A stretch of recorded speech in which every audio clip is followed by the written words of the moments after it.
Hello everyone, Nisa here. Orang gani bahasa gitu.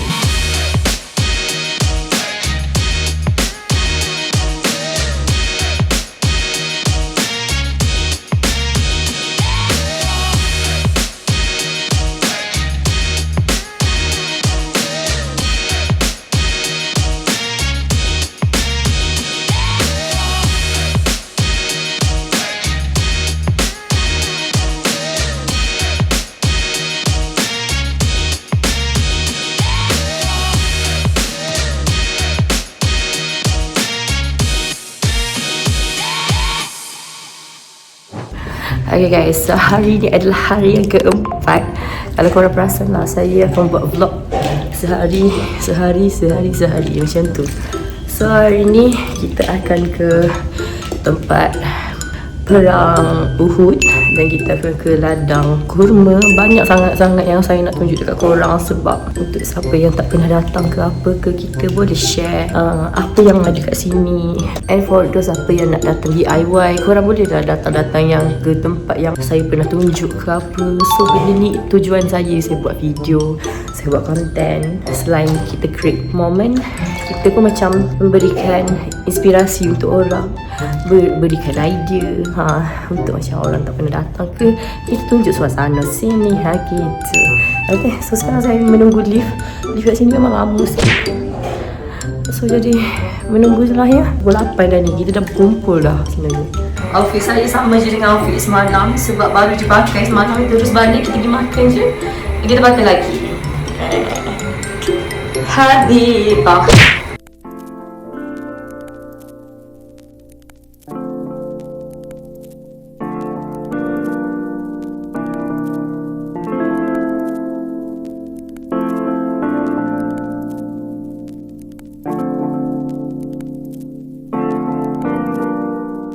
Allah, kita bersyukur kepada Allah Azza wa Jalla yang mengizinkan kita untuk menjejakkan kaki kita di sini.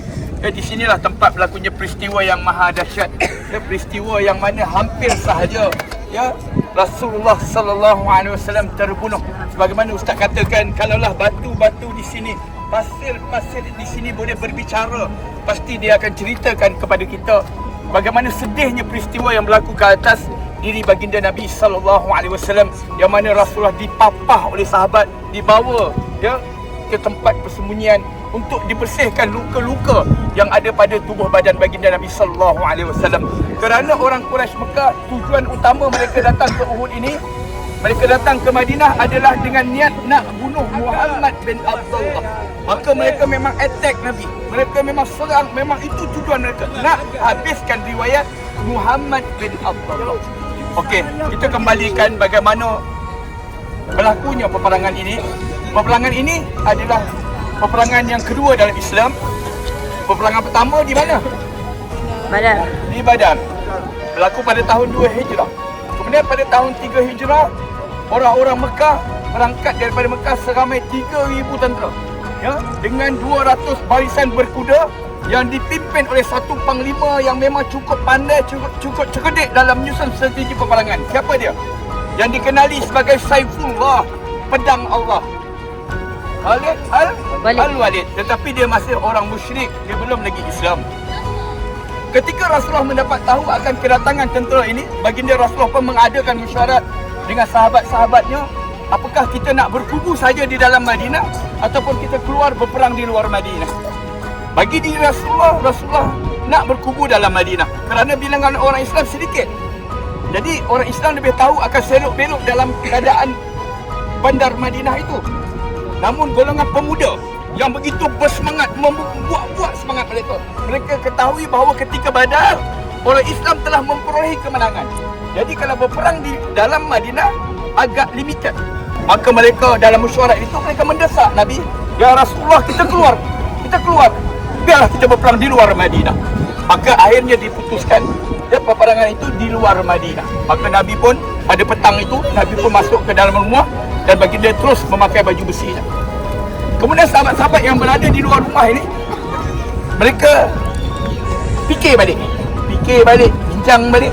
Jadi akhirnya ada di antara mereka mengatakan, lebih baik kita ikut saja pendapat Nabi. Walaupun kita ramai nak berperang di luar Madinah, tapi baik kita ikut pendapat Nabi.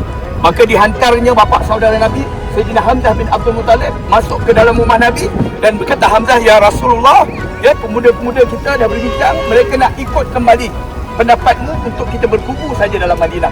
Namun apa kata Nabi? Kerana Nabi dah pakai baju besi, Nabi kata tidak seharusnya bagi seorang Rasul apabila dia telah memakai baju peperangan, maka dia tanggalkan kembali selagi mana Allah belum menjatuhkan hukumnya dengan musuhnya. Maka keputusan untuk keluar di Madinah, berperang di luar Madinah diteruskan. Maka dikumpulkan semua orang Islam, ada 1,000 orang lebih kurang. Mereka pun bergerak daripada bandar Madinah, kawasan Masjid Nabawi itu di rumah Nabi. Mereka bermusyarat di situ, datanglah ke Uhud. Kenapa datang Uhud? Kerana dulu pintu nak masuk Madinah ni hanya ada 2. Satu melalui Quba.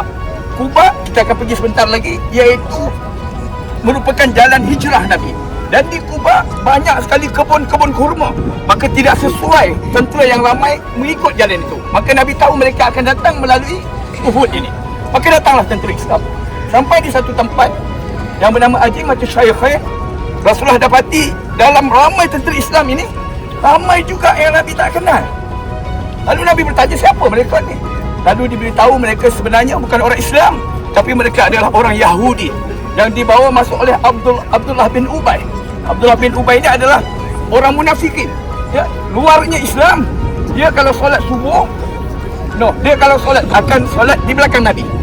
Ya, munafikin ini luarnya adalah Islam, tapi hatinya adalah kufur. Mereka lebih teruk, lebih jahat daripada orang-orang kafir. Kerana itu Nabi banyak tekankan, sesiapa yang tak pergi solat subuh berjemaah, sesiapa yang tak pergi solat isyak berjemaah, 2 solat ini, maka ada ciri-ciri munafik dalam diri dia. Sebab apa? Sebab orang munafik ini, mereka menunjukkan keikhlasan ibadat mereka hanya ketika orang nampak. Sebab zuhur, asar, orang nampak. Waktu zaman Nabi dulu tak ada lampu, jadi subuh dengan isyak, orang munafikin memang tak ada. Mereka tak ada dalam masjid. Maka apa kata Nabi? Tidak seharusnya kamu memanggil orang kafir untuk menentang sesama kafir. Maka Nabi bagi pilihan kepada tentera Yahudi ini, sama ada mereka masuk ke dalam Islam ataupun mereka keluar saja daripada barisan tentera Islam. Dan ternyata tuan-tuan, mereka pilih untuk keluar daripada barisan tentera Islam. Mereka tak mahu berperang sebagai orang Islam. Ini juga yang disebut oleh Allah Subhanahu Wa Taala dalam firman-Nya, "Walan tarda ankal yahud walan nasara hatta tattabi'a millatahum." Tidak akan redha ke atas kamu orang-orang Yahudi dan orang-orang Kristian sehingga kamu mengikut agama mereka. Ingat, orang-orang Yahudi, Kristian, mungkin kita boleh berkolaborasi mereka dalam perniagaan, tetapi dalam agama tak akan boleh. Mereka tak akan ikut kita, mereka tak akan redha kepada kita selagi mana kita tidak ikut agama mereka. Jadi akhirnya yang keluar ramai. Daripada 1,300 orang keluar golongan Yahudi, maka yang berbaki hanya 700 orang saja. Maka Rasulullah meneruskan langkahnya, perjalanannya, sampailah di sini. Ya, sampai di sini. Kemudian Rasulullah menempatkan 50 orang. Ya, 50 orang yang dipimpin oleh Abdullah bin Jahsh, seorang sahabat, yang mana 50 orang ini Rasulullah asingkan. Dan sebelum Rasulullah memberi arahan kepada mereka, Rasulullah tatap wajah mereka seorang. Rasulullah tatap, dan dengan penuh harapan Rasulullah tatap wajah mereka, dan Rasulullah berkata, "Wahai sahabatku, jika engkau melihat kami beroleh kemenangan, jangan kamu turun kepada kami. Jika engkau melihat kami dibunuh sekalipun, jangan turun kepada kami. Jika engkau melihat kami, mayat kami dimakan oleh burung-burung sekalipun, jangan sekali-kali kamu meninggalkan tempat kamu selagi mana belum dihantar utusan kepada kamu." Rasulullah tempatkan mereka di mana? Di atas bukit tu. Dulu bukit tu tinggilah, cukup strategik. 50 barisan pemanah yang pandai memanah, Rasulullah tempatkan di atas sana. Ya, Jabal Aruman. Bukit Uhud mana? Bukit Uhud yang besar. Dari hujung sana sampai hujung sana. Bukit Uhud ini panjangnya 7 km, ketinggiannya lebih kurang 1 km, lebarnya 1 km. Sebelum Ustaz teruskan tentang peperangan, nak bagi pengenalan dulu tentang Uhud. Bukit ini dia ada hati, tuan-tuan. Dia ada perasaan. Bagaimana Rasulullah kata, "Haza jabal yuhibbuna wa nuhibbuh." Bukit ini dia sayang kepada kita, dia cinta kepada kita, dan kita harus menanam rasa cinta, rasa sayang juga kepadanya. Dia Bukit Uhud ini. Dan hari ini kita lihatnya di dunia, insya-Allah kita juga akan melihatnya di syurga kelak. Kerana Rasulullah kata haza jabal min jabali jannah. Bukit ini adalah bukit syurga. Bukit syurga. Hari ini Allah letakkan dia di dunia dan Allah akan bawa dia juga ke syurga Allah nanti. Allah mengikuti peperangan begitu banyak. Tetapi dalam banyak peperangan yang Nabi ikuti itu, hanya seorang saja yang Nabi bunuh. Seorang saja. Dan kita ingat nama ni, kerana Rasulullah kata siapa yang tak solat ketika hidupnya di dunia, maka dia akan jadi pengikut dia ni, Ubay bin Khalaf. Nama dia siapa? Ubay bin Khalaf. Ingat ya, siapa yang tak solat maka dia akan jadi pengikut Ubay bin Khalaf. Kenapa Nabi bunuh dia? Nabi bunuh dia ni orang Quraisy, orang Mekah. Nabi bunuh dia kerana ketika Rasulullah di Mekah, sewaktu Rasulullah di depan Kaabah, datangnya Ubay bin Khalaf kepada Nabi dengan menunggang kudanya dan dengan pedangnya. Maka dia kata apa kepada Nabi? Muhammad, ingat, satu hari nanti aku akan bunuh engkau dengan kuda yang aku tunggang dan dengan pedang yang aku bawa ini. Dia mencabar baginda Nabi SAW. Dan Rasulullah, tuan-tuan, adalah orang yang jiwanya lembut. Jarang Nabi balas balik ya, hatta orang yang lakukan sesuatu yang buruk pada Nabi pun Nabi doa balik kebaikan untuk mereka. Tapi hari itu Nabi berkata apa kepada Ubay? Ya Ubay, bukan engkau bunuh aku, tapi aku bunuh engkau. Ubay, tuan-tuan, orang Arab ni walaupun dia tak beriman, tetapi mereka tahu kalau Rasulullah Muhammad dia bercakap, masin akan berlaku. Jadi bermula daripada hari itu, Ubay ni dah boleh dikatakan makan tak kenyang, mandi tak basah. Dia takut dan dia tahu satu hari nanti dia akan dibunuh oleh Rasulullah sallallahu alaihi wasallam. Jadi sebelum berlakunya pertempuran Uhud ini, sewaktu itu Ubay daripada jauh sana, dia arah sana ya. Pihak musyrikin yang mereka berada di atas, di sebelah sana. Orang Islam berada di sini. 50 barisan pemanah Rasulullah tempatkan di atas sana. Ubay nampak Nabi, maka dia pecukkan kudanya dengan pedang yang terhunus. Dia datang kepada arah Nabi untuk membunuh Nabi. Dan sahabat-sahabat mengurumi Nabi, menghalang untuk menjadi benteng keselamatan baginda Rasulullah. Namun Nabi kata, biarkan, bagi Ubay masuk. Biarkan bagi Ubay masuk. Dan Ubay ketika hampir dengan Nabi, dengan dia menenggang kudanya, Rasulullah hanya berdiri.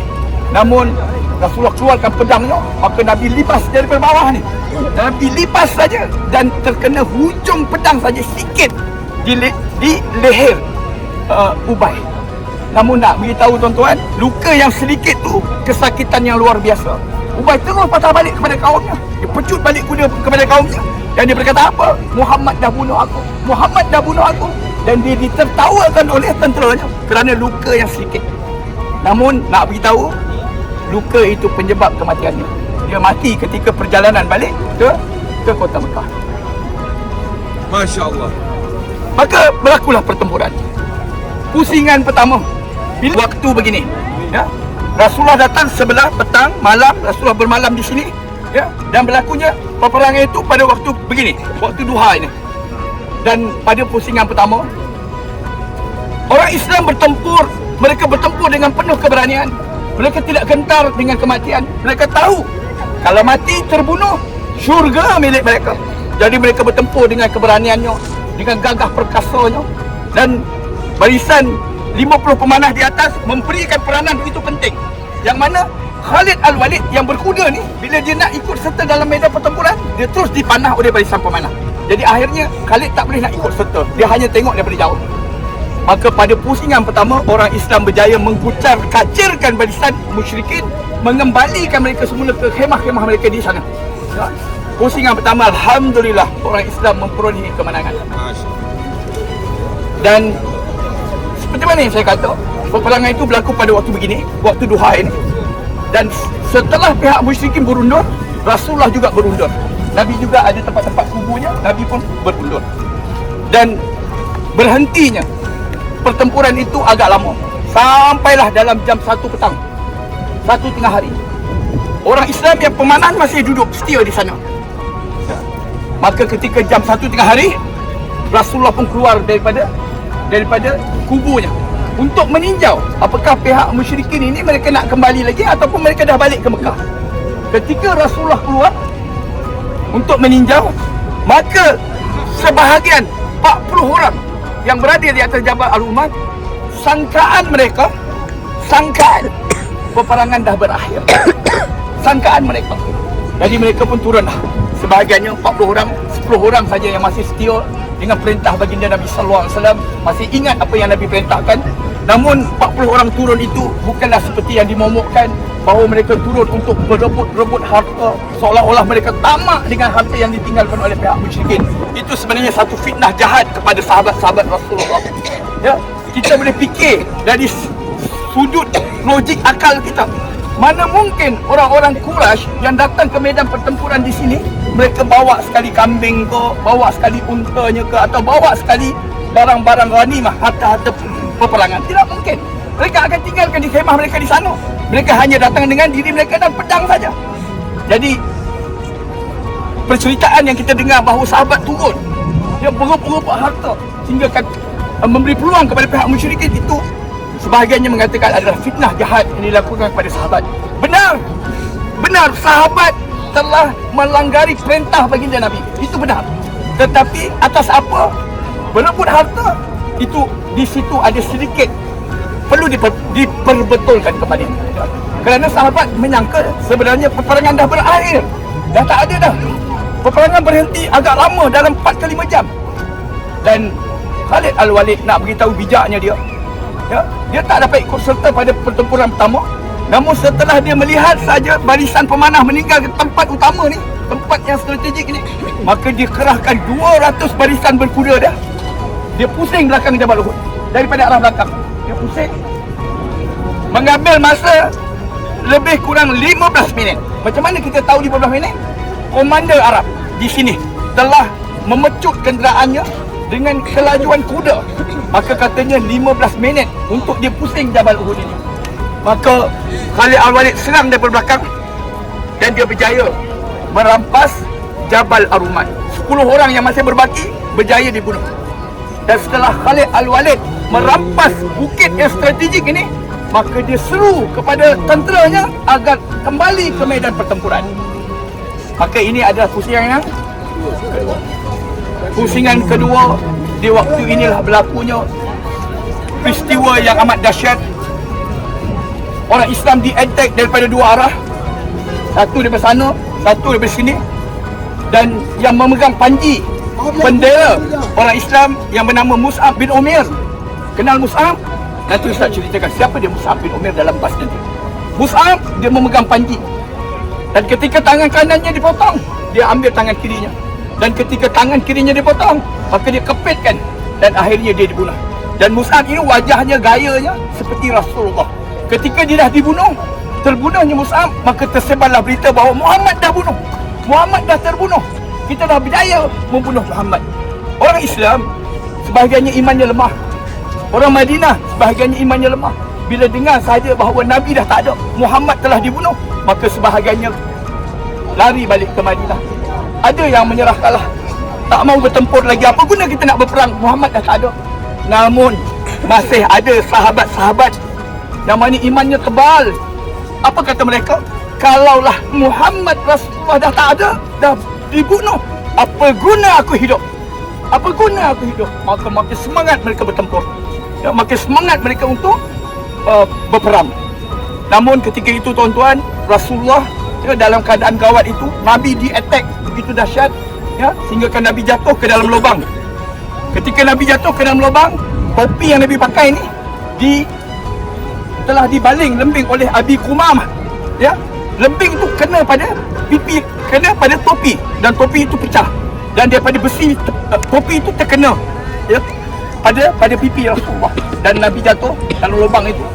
Dan Nabi di-attack begitu dahsyat. Dan sahabat-sahabat Ansar lah yang mempertahankan Nabi. Sahabat-sahabat Ansar menjadikan diri mereka sebagai perisai. Sebagaimana kata Rasulullah, ingat nama ni, Talha bin Ubaidillah. Talha bin Ubaidillah ni Nabi kata, kalau engkau ingin melihat seorang yang syahid tetapi masih hidup, dialah. Dia tak mati, dia tak syahid, dia masih hidup ketika itu. Namun pada tubuh badan dia ada 70 yang luka kerana mempertahankan Rasulullah. Dan 11 orang sahabat Ansar menjadikan diri mereka perisai untuk mempertahankan diri Rasulullah. Dan apa kata Nabi? Aku melihat seorang wanita Ansar yang bernama Nusaibah. Nusaibah ni dia bukan datang berperang, dia hanya menyediakan minuman untuk tentera. Tetapi ketika dia melihat dah tak ada siapa yang mempertahankan Nabi, maka dia menjadikan dirinya perisai untuk mempertahankan diri baginda Nabi SAW. Sehinggalah ketika tersebarnya berita Nabi dah dibunuh, sahabat-sahabat besar seperti Abu Bakar, Omar, Osman meninjau di mana Rasulullah, dan ketika mereka melihat Rasulullah yang telah pun terjatuh dalam lubang, maka mereka cuba untuk datang menghampiri Nabi, dan setelah berjaya menghampiri Nabi, maka Nabi diangkat. Diangkat Nabi, maksudnya Nabi dah luka parah tuan-tuan.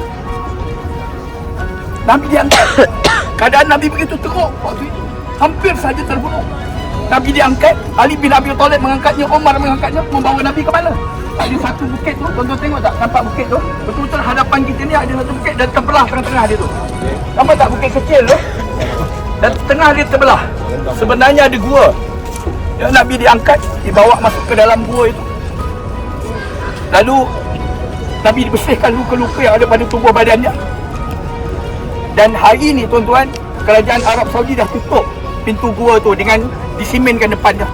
Tapi nak beritahu, Ustaz dah pernah sampai sebelah malam. Dulu boleh naik, tak ada pagar, tapi sekarang dah dipagar. Benarlah orang kata kalau siapa yang masuk ke dalam gua tu ada bau harum yang semerbak. Dan bau itu kita jarang, maksudnya tak pernah bau pun dengan dengan bau yang ada di bumi ni. Ustaz sini pernah sampai ketika duduk di luar, tak boleh masuk sebab dah bersimen. Tetapi ketika kita duduk, kadang-kadang bila angin bertiup, bau wangi itu memang cukup semer. Benarkan lagi kita mendaki sebab apa banyaknya berlaku perkara-perkara khurafat. Ya? Sebab ada orang datang memuja tempat tu, akhirnya kerajaan Arab Saudi dah tutup. Dia dah tutup. Okey. Jadi itulah keadaannya. Ya, peperangan ini, dan gugur syahidnya di pihak orang Islam selama 70 orang. Dan peperangan ini begitu menyedihkan Nabi kerana bukan sahaja tubuh badan Nabi yang sakit, luka parah, tetapi gugurnya syahid bapa saudara Nabi yang amat Nabi sayang. Siapa dia? Sayyidina Hamzah bin Abdul Muttalib. Nabi sedih tuan-tuan, kesedihan yang luar biasa. Hamzah bin Abdul Muttalib ni, bapa saudara Nabi ni, ketika di Badar dia telah membunuh seorang bapa dan seorang anak, Utbah bin Rabi'ah dan Utbah bin Rabi'ah dan Walid bin Utbah. Dua orang ni dia bunuh. Dan dua orang ni adalah bapa kepada Hindun. Hindun ni adalah isteri kepada Abi Sufyan. Maka dia telah mengupah seorang hamba yang bernama Wahsy untuk membunuh Hamzah ketika peperangan Uhud. Dan kata Wahsy, ketika Uhud aku meninjau dan aku mengekori ke mana saja Hamzah pergi. Bila aku dapat peluang, maka aku lontar lembing itu dengan lontaran yang pertama dan tepat kena pada dada Sayyidina Hamzah dan tembus di belakang, dan Hamzah pun gugur syahid. Maka setelah orang Islam berundur, Rasulullah berundur, orang Islam juga berundur, dan kawasan ini telah dikuasai oleh pihak musyrikin. Maka ketika itulah jasad asyuhada yang ada di sini dirosak tubuh badannya. Antaranya Sayyidina Hamzah telah dibelah dadanya, dikeluarkan hati Sayyidina Hamzah, cuba dimamah oleh Hindun binti Utbah. Kenapa Hindun nak makan hati Sayyidina Hamzah? Kerana dia nak tahu jenis manusia apa yang berani sangat ni. Manusia jenis apa yang berani sangat ni? Hamzah bin Abdul Muttalib. Sehingga kan dia tersebarnya berita juga bahawa Hamzah ni adalah singa Allah, singa Rasulullah. Berani apa? Manusia apa berani sangat? Jadi Hindun cuba nak makan hati manusia ini, tapi Allah tak izinkan. Hamzah tuan-tuan, keberanannya luar biasa. Pernah berlaku di Mekah Al-Mukarramah. Satu hari Hamzah pergi berburu, itu minat dia. Dan bila dia balik sebelum ke Mekah, dia telah diberitahu bahawa anak ponakannya, bahawa Rasulullah telah dimalukan oleh Abu Jahal laknat Allah. Maka apa yang dilakukan oleh Hamzah? Hamzah terus pergi ke kawasan, pergi ke rumah ataupun pergi ke kawasan kabilah Abu Jahal. Abu Jahal ni kabilah termasuk dengan Umar Al-Khattab. Umar Al-Khattab juga belum Islam ketika itu. Ketika Hamzah datang dengan kudanya, maka Abu Jahal duduk dengan kaum-kaumnya, dan kaum Abu Jahal dan Umar ini, mereka adalah kabilah yang memang gagah perkasa, suka bergusti, badan semua tegak-tegak. Dan ketika Hamzah datang, Abu Jahal kata, tengok Hamzah datang, kita tengok apa yang Hamzah nak buat. Tahukah tuan-tuan apa yang Hamzah buat? Hamzah datang, dan mereka ketika itu belum tahu yang Hamzah ini telah Islam. Mereka tak tahu lagi. Dan Hamzah pun belum Islam sebenarnya. Maka Hamzah datang dengan kuda. Sampai di tempat Abu Jahal. Abu Jahal ni pun bukan orang biasa tuan-tuan, badannya besar, gagah, orang takut. Dia ni adalah orang yang cukup gagah. Namun ketika Hamzah datang pada dia, dua riwayat. Satu riwayat mengatakan Hamzah ambil ujung pedang dia, ketuk kepala Abu Jahal. Dan ada riwayat mengatakan datangnya Hamzah terus dia bagi penampar kepada Abu Jahal. Abu Jahal tak lawan tuan-tuan. Tak berani nak lawan Hamzah bin Abdul Muttalib. Walaupun Hamzah datang kepada kaumnya, dekat kaumnya. Jadi nak beritahu Hamzah ni bukan orang yang biasa. Luar biasa, cukup berani. Hatta ketika Islamnya Umar Al-Khattab, kita tahu kan Umar bagaimana dia lawan Islam. Islam kan antara dua Umar. Antara Umar Al-Khattab ataupun Amr bin Hisham. Amr bin Hisham adalah Abu Jahal. Dan akhirnya Allah bagi hidayah kepada Umar Al-Khattab. Dan Umar mencari Nabi. Ketika datang ke rumah Nabi, iaitu di Darul Arqam, ya, sahabat-sahabat yang duduk dalam rumah tu, bila dengar saja pintu rumah tu diketuk, mereka meninjau Umar Al-Khattab. Sahabat-sahabat ni semua takut. Sebab Umar memang cukup garang, ya. Namun Hamzah ada dalam rumah tu. Apa kata Hamzah? Wahai sahabat, buka aja pintu. Kalau Umar itu datang dengan niat yang baik, kita sambut dia. Namun kalau Umar datang dengan niat yang jahat, aku akan bunuh dia dengan pedang yang dibawa. Masya Allah tuan-tuan. Inilah dia Asadallah, Asada Rasulullah, singa Allah, singa Rasulullah, yang mana hidupnya mempertahankan baginda Nabi. Dan ketika Hamzah datang mengetuk atau menampar muka Abu Jahal ini, maka berkata Hamzah, wahai Quraisy, ketahuilah aku bersaksikan tiada Tuhan melainkan Allah dan Muhammad itu adalah pesuruh Allah. Maka tersebarlah berita bahawa Hamzah telah Islam. Dan baginda Rasulullah, setelah berakhirnya pertempuran di Uhud ini dan setelah pihak musyrikin berundur, Nabi turun daripada tempat persembunyiannya. Dan ketika itu Nabi turun dan buat pertama kalinya Nabi menunaikan solat asar, ya, di situ. Dan dalam keadaan Nabi luka tu, Nabi tunjukkan bagaimana cara solat duduk. Pertama kali Nabi solat duduk kerana luka pada tubuh badan. Kemudian Nabi datang ke sini untuk melihat bagaimana jenazah-jenazah orang Islam yang telah gugur syahid. Dan sewaktu Rasulullah mencari di mana bapa saudaranya, dan sewaktu Nabi jumpa Sayyidina Hamzah, Nabi menangis tuan-tuan. Nabi menangis. Sampai Nabi berkata, kaum aku dah rosak akhlaknya. Sampai begitu teruk mereka memperlakukan kepada jenazah-jenazah yang telah gugur syahid ini. Yang mana Nabi menitiskan air matanya dan Nabi berkata, lan asaba bimislika abadan, tidak akan berlaku lagi kejadian seumpama ini selama-lamanya. Lalu baginda Rasulullah kumpulkan semua yang gugur syahid, maka Nabi mulakan Sayyidina Hamzah. Sayangnya Nabi pada Sayyidina Hamzah, ya, sehingga kan Nabi salatkan Sayyidina Hamzah itu sebanyak 70 kali. Diletakkan jasad Sayyidina Hamzah, Nabi salat, lalu dibawa setiap jenazah orang-orang yang gugur syahid ini dibawa, dan jasad Sayyidina Hamzah dikekalkan. 70 kali Nabi salatkan Sayyidina Hamzah sebagai penghormatan kepada bapa saudaranya. Dan kerana itu Sayyidina Hamzah ini disebut sebagai Sayyidus Syuhada, penghulu kepada orang mati syahid. Hari ini ramai yang mati syahid, alhamdulillah. Namun kata Nabi, orang syahid yang terbaik adalah mereka yang gugur di sini, di Uhud ini. Dan Nabi kata, kalaulah tugasan aku dah selesai, kalaulah ketika itu tugasan aku dah selesai, maka aku juga nak syahid bersama mereka di sini. Kerana apa? Kedudukan mereka cukup tinggi di sisi Allah Subhanahu Wa Taala. Jadi insya-Allah tuan-tuan, kita datang ke sini, tujuan utama kita sebenarnya yang tak datang rugi sangat-sangat. Ya. Sebab apa? Sebab walaupun dia pernah datang dulu dan hari ini tak datang, pernah datang ke Madinah dan tak datang hari ini, rugi sangat-sangat. Sebab apa?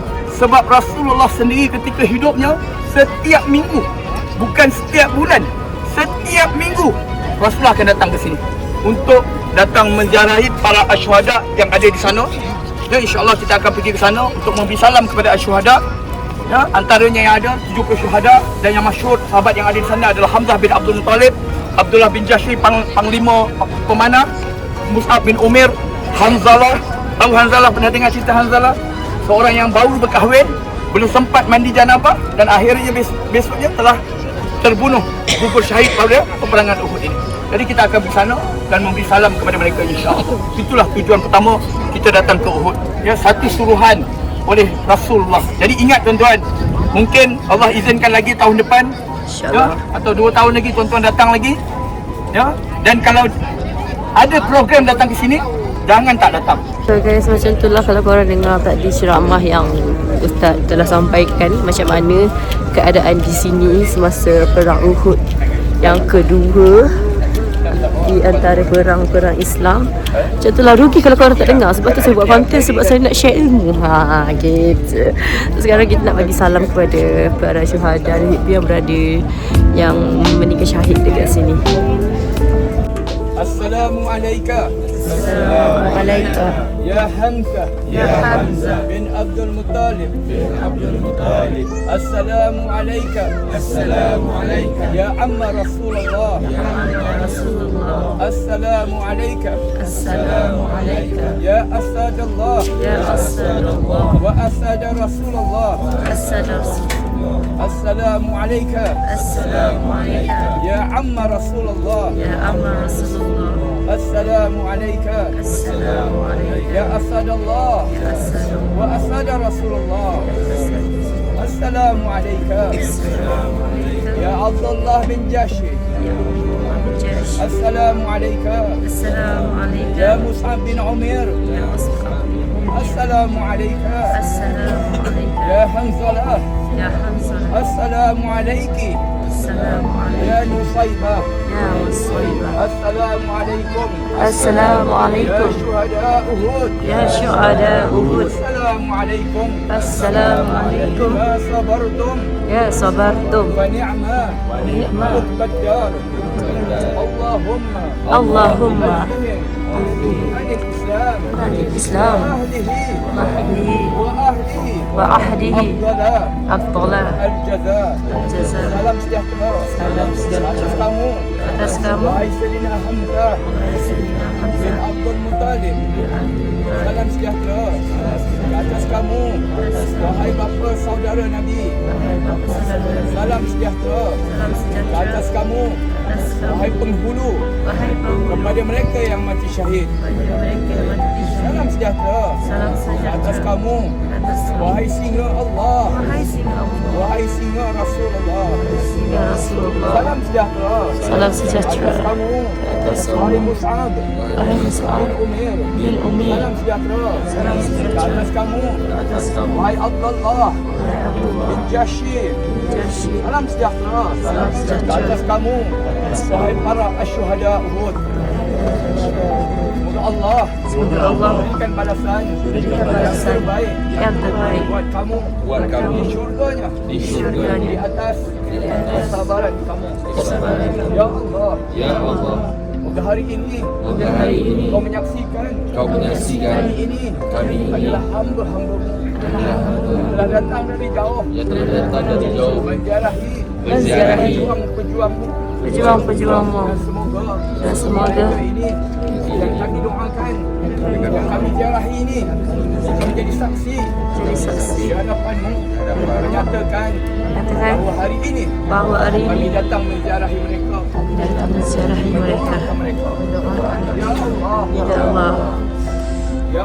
Ya Allah, kurniakanlah kematian kami sebagai kematian husnul khatimah, dan kumpulkan kami di hari akhirat kelak bersama pejuang-pejuang-Mu. Amin ya rabbal alamin.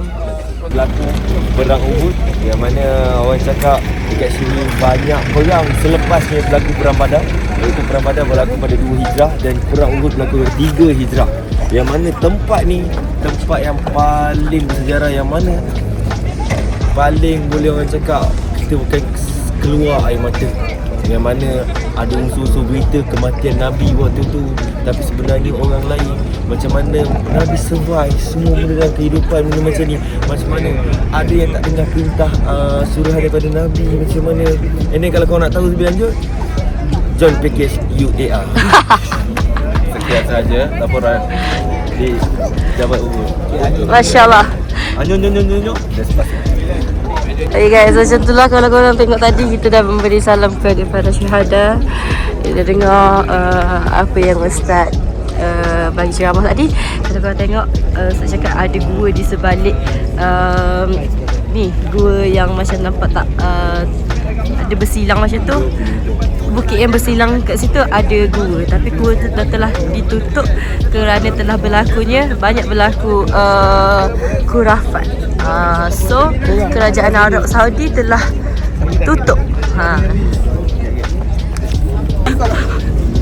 Jom tunjuk best. Bantu dulu. Tolong. Riaz best. Dia tak apa nak kek ni comot ni. Kacau. Macam mana ni? Kacau. Guys, dekat sini kita ada aiskrim viral guys. Yang aiskrim yang lempar-lempar bunga rose tu. Situ. Tapi ni bukan yang aiskrim bukan. Yang ni yang aiskrim viral yang dilempar-lempar rose tu. Korang nak tengok tak? Lempar ke tak? Oh ada. Ada rose. Dilempar tak tadi rose? Lempar. Bukan melempar muka. Oh ya. Bukan dia balik kat muka. Ya.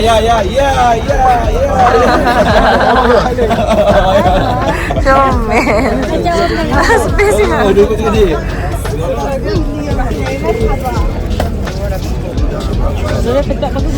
Dia ada 2 tempat. Lagi satu yang dekat dengan hotel saya lah. Dekat sini situation je. Tafadhal Haji, tafadhal. Hayat Haji Hayat. Dia lempar-lempar. Sini tak teratur. Jadi nak buat video nak lempar-lempar tu kurang sikit. Kat sana lagi teratur lah. Obat asma. Kedai dia lah yang ada dekat sini. Obat mandul lagi. Ini murah-murah. Obat mandul? Ya. Boleh. Nak suruh mandul? InsyaAllah. InsyaAllah. Saya tak nak mandul. Terima kasih. Thank you. Before you go, Ashir Rauda. Hi. Okay. Masya Allah, sedap bau. Umat mandul ke dia salah? Kita nak super, kita tak nak mandul. Kopi. Pizza boleh. Pizza 5 riyal. Boleh. Berapa? Marhaba. Halal. Ada kopi. Saya macam tak nak minum lagi. Kopi cappuccino kan. Ini kopi cappuccino. YouTuber saya. YouTuber. Ya, YouTube. Masya-Allah. YouTube, hello. Masya Allah. Friendly orang-orang kat sini. Ini water. Apa? Ini water. Jus? Air mineral. Sky juice. Mekah Al-Mukarramah. Depan ni kita ada masjid 2 kiblat. Selepas daripada masjid Kiblatain ini kita lalu, maka kita akan dapat lihat satu bukit yang mana di atas bukit itu adanya istana. Dan istana di atas bukit yang mana dalam satu hadis menyatakan Dajjal. Kemungkinan di situ. Okey, kita cerita satu-satu. Dan kita cerita tentang Kiblatain dulu. Yang masjid yang depan kita lihat ni. Wallahualam. Di hadapan kita.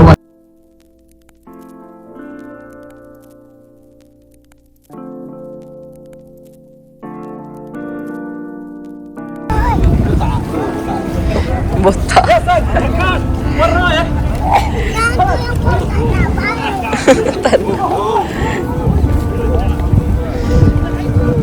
Sekarang kita berada di Masjid Quba, iaitu masjid yang pertama dibina dalam Islam lah. Rasulullah pernah berkata, sesiapa yang solat dekat Masjid Quba ni ibarat dia membuat umrah. Maksudnya ganjaran pahala dia. Cantik sangat, masya-Allah. Sebab kalau betul-betul masjid dia yang pada zaman dulu, batang tiang masjid tu hanya didirikan dengan batang kurma, lepas tu tanah liat apa benda semua. So sekarang ni dia dah buat barulah dia buat cantik-cantik apa semua. Tapi Masjid Quba ni adalah masjid yang pertama dibina. Itu apa yang Ustaz cakap saya sampaikan je.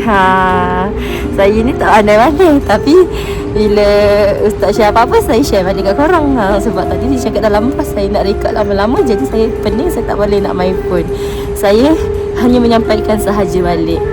Sekarang saya tak ada kesempatan untuk solat duha dekat sini. Sedih sebab tengah period. Jadi macam Tak apalah, kita selawat je lah banyak-banyak, nikmati keindahan yang ada kat sini. Sebab saya kat sini esok hari yang terakhir, esok hari Rabu Hari ni hari apa? Hari ni hari Selasa, esok hari Rabu. And Rabu kita orang dah check out dan akan pulang ke Malaysia lah. InsyaAllah maybe lagi satu konten, lepas tu kita balik ke Malaysia. Macam tu. Ini adalah kota yang paling rindu, yang paling saya rindu. Kat Mekah hari tu pun saya tak sempat nak pergi ke Madinah lagi pun saya dah macam menangis dah. Bila lagi Allah nak jemput saya datang sini ke apa. Itulah. So ni saya tak balik lagi pun saya dah merasa benda tu. Sebab itulah macam orang kawan-kawan saya lah yang dah pernah sampai ke sini, dia cakap rindu Madinah. Kita tak pernah tak ada experience benda tu. And saya pun tak pernah nak rasa rindu lagi sebab belum sampai lagi time tu. Macam kenapa dia orang ni macam rindu bau raudah ke apa benda tu. Okey, dah faham. Sebab kita dah lalui sendiri, dia kena rasa je semua benda sendiri. Macam tu ya. Tapi dekat Mekah hari tu memang Masya Allah best. Experience sangat best. Macam tu lah. InsyaAllah kalau saya ada masa, saya ada kesempatan ke apa, kalau saya nak buat konten pasal yang dekat Mekah hari tu, saya akan buat. Kita akan tunjuk video-video mana saya sempat ambil ke apa. Kalau tak ada tu tak ada lah. Tengok atas saya lah. Saya tak tahu kesihatan saya macam mana, saya tak tahu masa saya macam mana pada Malaysia nanti. Sebab ni pun Alhamdulillah dah baik daripada demam sikit. Tapi walaupun still panas, tapi suara saya dah getting better. Tapi batuk tu memang tak ada obat di sini ya. Ada obatnya tapi susah sikit nak hilang batuk. Sebab saya kalau batuk makan masa makan bulan apa. Memang ya panjang saya bebek. Panjang sangat konten saya kali ni. Tapi korang hadap je sebab saya akan buat vlog daripada pagi, insyaAllah pagi sampai malam. Saya nak share the whole day, the moment ni macam mana. Jangan skip. Dengar ilmu.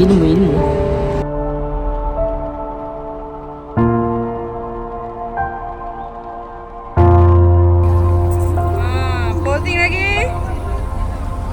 Lagi posing. Jangan ni minta di posing Okay, kalau korang tengok ni bukan kucing Arab, ni adalah kucing Terengganu. Ni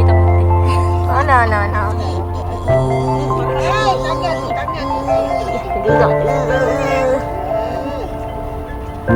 Oi.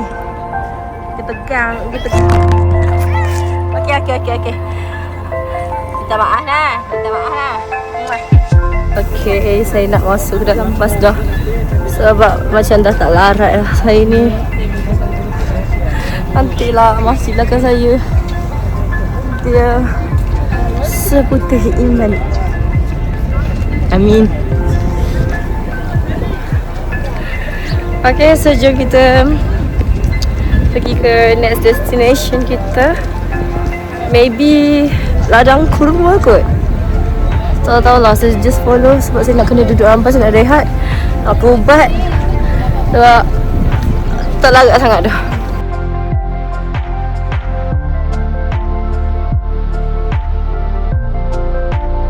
Kita sudah sampai ke ladang kurma. Depan sana ladang, dalam ni kedai. Kita kasih korma pada travel manapun, khusus UAE saja. Itu special UAR. Tapi sebelah yang original macam ni. Yang grade 1 ni besar dan lembut. Ya. Harga nafsu. Nafsu ini. So yang tadi Ustaz tunjuk adalah kurma Ajwa Aliyah. Itu adalah kurma yang ada juga di syurga nanti. Yang itu yang grade 1. Dengan kita datang sini, kualiti memang dia bagi yang semua 5 star. Yang grade 1 pun semua khas untuk jemaah UAR sahaja. So kalau korang nak travel umrah, korang pergilah dengan UAR. Hotel dekat, servis TikTok, apa semua. And benda-benda macam ni yang kita nak sebenarnya. Sebab ramai orang tertipu pergi beli kurma Ajwa Aliyah, tapi dia tak dapat yang ori. Tak dapat yang grade yang betul. Yang ni yang betul-betul grade 1 punya. Yang pernah Rasulullah bagi tahu. Kurma ni ada yang di syurga, tapi betul. Dia bagi harga special dekat jemaah Ajwa Aliyah. Jemaah Ajwa. Apa jemaah Ajwa? Apa kurma Ajwa Aliyah? Satu ni harga dia 80. Tapi kalau 3 dibagi 200, kalau 5 360. Boleh dekat bayar RM boleh? RM boleh? Kalau korang tengok, saya borong 5 kurma Ajwa Aliyah untuk bagi kat family. Ya, musim-musim nak puasa nanti. Memang kita nak cari yang berkualiti. Saya akan first utamakan family saya dulu. Yang ini adalah apa panggil? Sedap sangat-sangat. Tapi yang ni RM150 lah. Mahal sikit lah. Ini untuk saya. Kacang, saya beli kacang sebab Arik editor. Arik, saya ingat dekat awak Arik. Sebab sebelum saya pergi umrah pun dia banyak kali dia sebut, Nas, kalau pergi umrah nanti nak gini. Dia sebut dia nak kacang ni, tak nak benda lain, nak kacang. Saya beli dekat dia. Semoga cepat sihat Arik.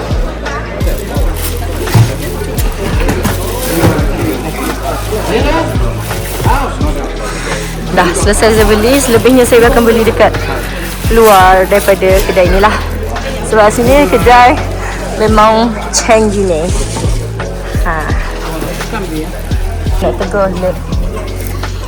Nak siapa ni tegur? Ya Allah, hidup rupanya. Lah memang berguling-guling.